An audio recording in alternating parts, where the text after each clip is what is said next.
when I was reading that chapter and listening to your lecture on the set theoretic multiverse, obviously my head went to the current sort of ongoing debate on the multiverse theory, or the, let's call it, Right. the interpretation in quantum mechanics or in physics. Oh, And I then, see.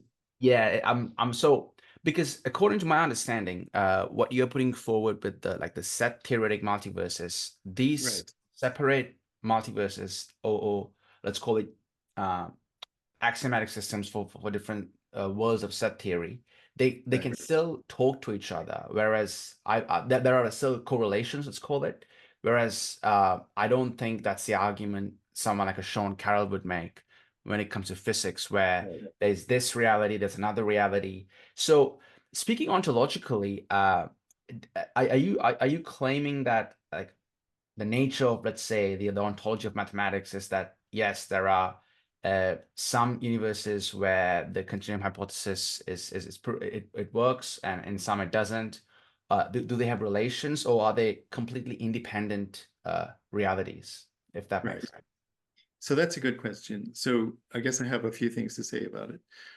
So first, I think it's probably important to, there's this unfortunate overlap in the term multiverse, but there's this whole physical multiverse theory that you Exactly. were alluding to, which I don't think of as connected at all with this sort of debate on pluralism in mathematics. It's just a totally separate topic.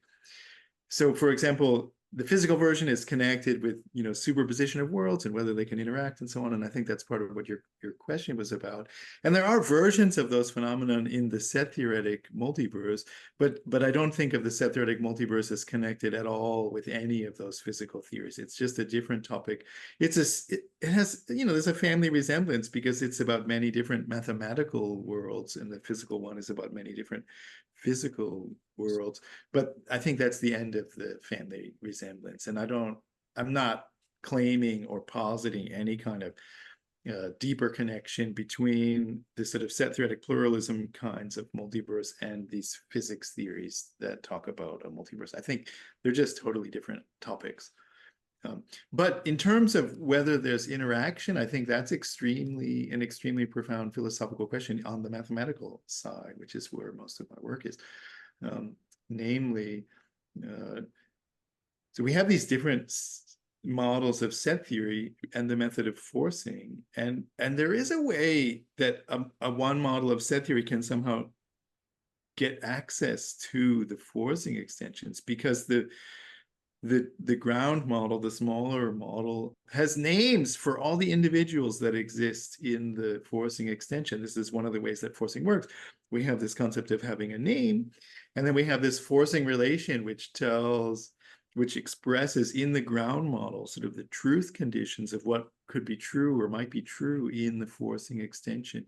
And this is a degree of access to the extension. And so it isn't like, it's not just this kind of pure S5 modal situation where we have these totally separate set theoretic worlds that don't have any connection with one another. And when you move from one another, they cannot see each other, or it's not like that at all. Rather, every model of set theory can look down, inwardly at the inner models that are defined inside it. For example, this is how Gödel proved the consistency of CH.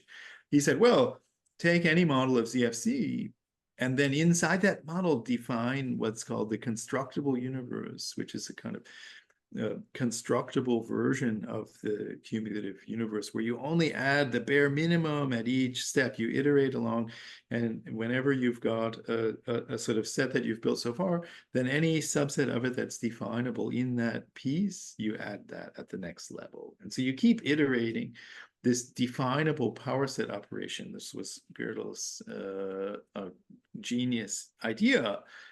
Then you get this inner model of set theory, and he proved that all the ZFC axioms are true there, including the axiom of choice, even if it wasn't true outside, and the continuum hypothesis also. And that's how he proved the relative consistency of the continuum hypothesis and the axiom of choice, by showing that inside any model of ZFC, there's this deeper model called the constructible universe that satisfies DFC plus CH.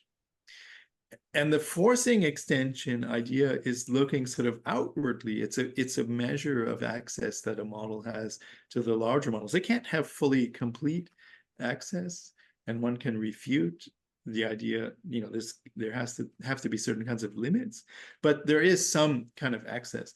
And I find that just fascinating when it's a deeply metaphysical issue about these sort of possible mathematical worlds with different truths. And yet, because these worlds, these mathematical worlds, have by means of the forcing relation this definable access to these other worlds, they become mathematical questions with precise answers, and you can prove theorems about it. And so it's fascinating when these deeply philosophical, metaphysical, mathematical metaphysics questions turn into mathematical theorems. And maybe it comes back to the first question that you asked me. It's really showing the way that these philosophical issues come directly into the mathematics.